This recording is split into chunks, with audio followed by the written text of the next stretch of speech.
For 75 years, the World Meteorological Organization has been a barometer of truth, a credible and clear-eyed source of data and information about the planet we share, and a shining example of science supporting humanity.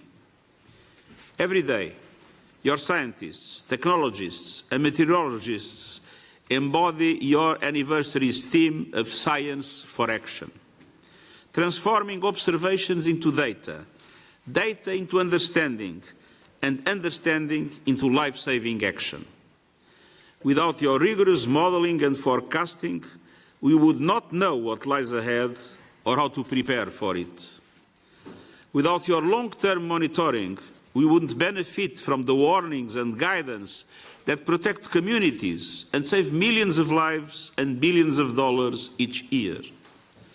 And without you, we would never have understood the emergence of the dangerous and existential threat of climate change. Your State of the Climate reports tell a consistent story. Global warming is pushing our planet to the brink. Every one of the last 10 years has been the hottest in history. Ocean heat is breaking records while decimating ecosystems. And no country is safe from fires, floods, storms, and heat waves.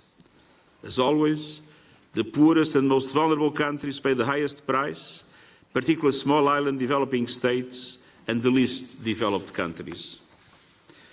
But as the climate crisis accelerates, so too are the solutions to help communities adapt. Early warning systems, the focus of your meeting today, are a prime example. Early warnings are not an abstraction.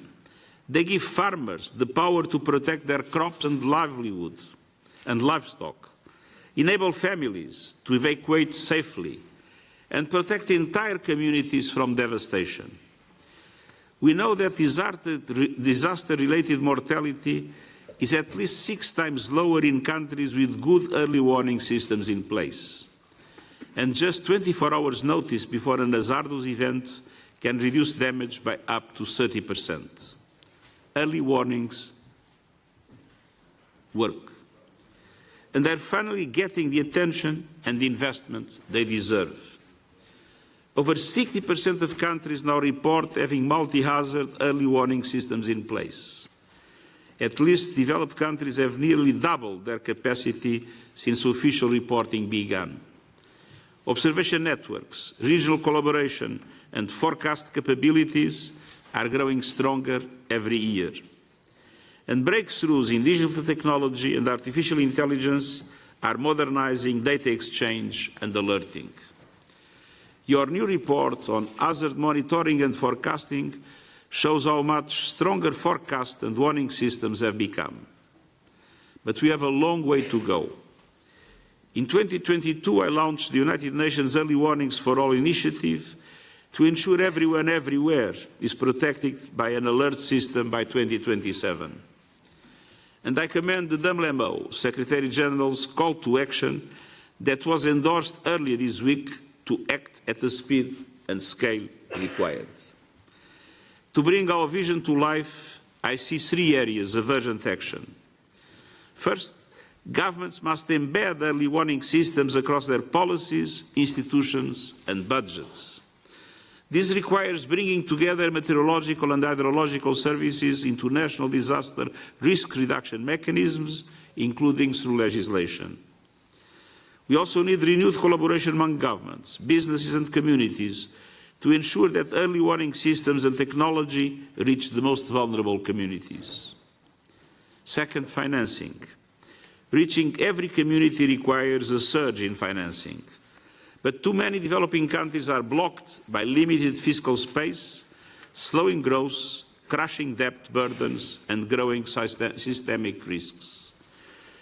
The Financing for Development Conference in Seville in June emerged with a consensus to unlock more finance for developing countries, to strengthen capacity to mobilize domestic resources, to triple the lending power of multilateral development banks, making them bigger and bolder, to leverage more private finance, and to ease debt burdens with new instruments that reduce borrowing costs and risks, including from climate shocks, and speed up support for countries facing debt distress.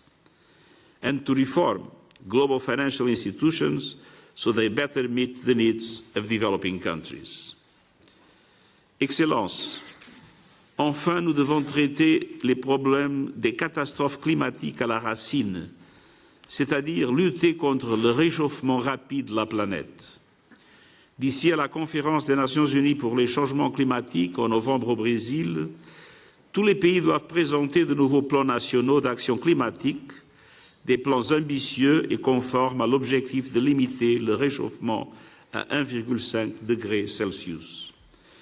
Ils doivent notamment inclure des engagements pour réduire les émissions de gaz à effet de serre au cours des 10 prochaines années. Mais la science est claire, nous devons être beaucoup plus ambitieux.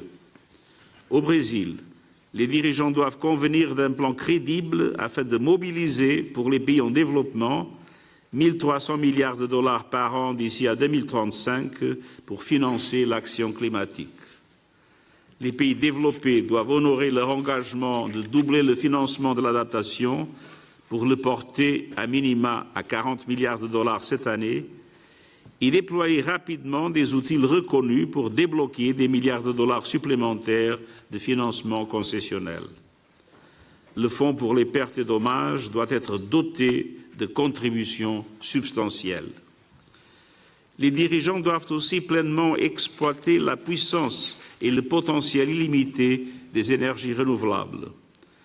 L'année dernière, la quasi-totalité des nouvelles capacités de production d'électricité étaient renouvelables et les investissements dans ce domaine sont en forte hausse.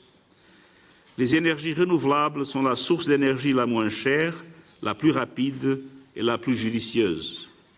Elles constituent la seule voie crédible pour mettre un terme à la dégradation inexorable de notre climat. Dans le même temps, nous devons lutter contre la désinformation, le harcèlement en ligne et l'éco-blanchissement. Dans le cadre de l'initiative mondiale pour l'intégrité de l'information sur les changements climatiques, lancée récemment, gouvernements et organisations collaborent pour financer la recherche et l'action en faveur de l'intégrité de l'information sur les questions climatiques.